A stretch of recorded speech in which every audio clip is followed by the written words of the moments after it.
Everyone, welcome back to a new video. Welcome back to Mkosina Pili. Nyabonga for tuning in. Very much welcome. So please kindly subscribe, like the video, and share it as well as ukubuka ama ads. Okay, now so khuluma ngodaba lukaDuduzile Zuma sibonile kuthiwa bevele enkantolo namhlanje ecaleni asolwa ngalo that July unrest kwaba ne looting nantontoni bafowethu na kuthiwa ke iMK party isola ke inhlesi yezepolitics ngokushushiswa kuka Duduzile oyindodakazi ke ka baba Jacob Zuma. So ongumholi weMK party of course uzovela enkantolo I think ngaleso sikhathi bengakaveli yemanje eThekwini namhlanje ngecala lezibhelu ke zango July 2021 okhulume iMK party umnumzana uNhlamulo Ndlela uthe abameli Nkosazana Zuma Sambundla bathunyelelwe ke uhlu lwamacala ngesonto eledlule. uNdlela uthe unkosikazi Zuma Sambundla omsulwa wathi ke kunenhlese yezepolitiki shushisweni ke kwakhe njengoba ke vele enkantolo namhlanje uZuma Sambundla amalungu njengoba vele enkantolo namhlanje kuZuma Sambundla amalungu eMK party ahlele kuba ke nombhikisho onokuthula ngaphandle kwenkantolo yasemanje. I think izolo ngiyengathi ku-eda kancane when it comes to another video ngasengifaka ke lolu daba lukaDuduzile Zuma ukuthi uzovela enkantolo namhlanje. Just ngicela guys malubuka ama video niyabukaza yophela because sometimes I do two stories in one video. So le kaDuduzile siyenzile izolo. So unkosikazi Zuma Sambundla usola ngokugqugquzela izibhelu ezaqobuka emva kokuboshwa kukayise umnumzana uJacob Zuma ke owaboshela icala lokwedelela umyalelo wenkantolo yomthetho sisekelo. So izibhelu ke ezaqobuka emva kokuthi uZuma azinikele ejele elisemjezi zaholele ekucekeleni kwempahla kanye nokuzitapela which is looting.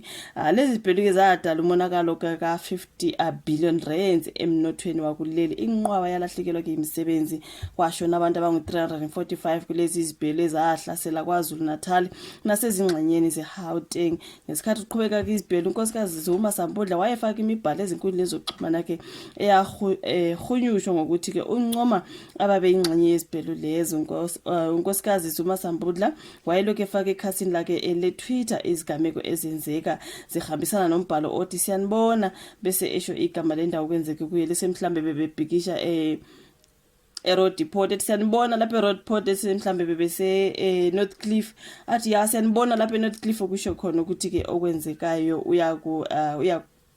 angazi uyakusupport whatever it is. So ke kuthiwa wayelokhu efaka ke ama message anjalo abantu kwasolwa ke ukuthi ngathi uyaqhuzela lokho kwenzekayo ngaleso sikhathi oclipe bakuqinisekisa ukuthi unkosazana ke Zuma Sambundla uyaphenywa. So uZuma Sambundla uyilungu leParliament ke aphinde abe usihlalo wamazwe aseningizimu neAfrika eParliament laseAfrika. So iMK inxuse ke amalungu ayo kuba aphume ngobuningi ukuyomeseka ke uDuduzile.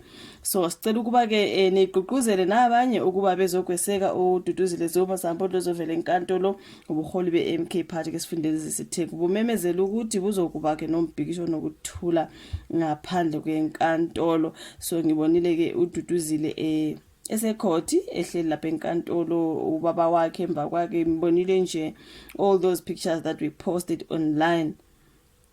So babuye bakhuluma ngendawo yokuthi ngathi bekungekho ugesi laphana ngesikhathi ke kumele kungenwe enkantolo angazi ngibone udaba olufana nalolu again online kuthiwa ke indodakazi yalo wayengumengameli wakuleli umnumzana uJacob Zuma udedele ngesexwayiso ngamacala abeke wona ayamaneke nobuphekula ke elidluliselwa ke enkantolo enkulu yaseThekwini lapho azovela khona ngomhla ka20 March nonyaka. So lipostponiwe ke elikaDuduzile Zuma Sambundla. So mina gazi ubevelile ke enkantolo sibonile amalungu eMK ebekade khona lapha naphakathi including ubhuti wakhe uDuduzane Zuma nebaba wakhe ubaba Jacob Zuma. And mina it is what it is. Thank you so much for watching this particular one.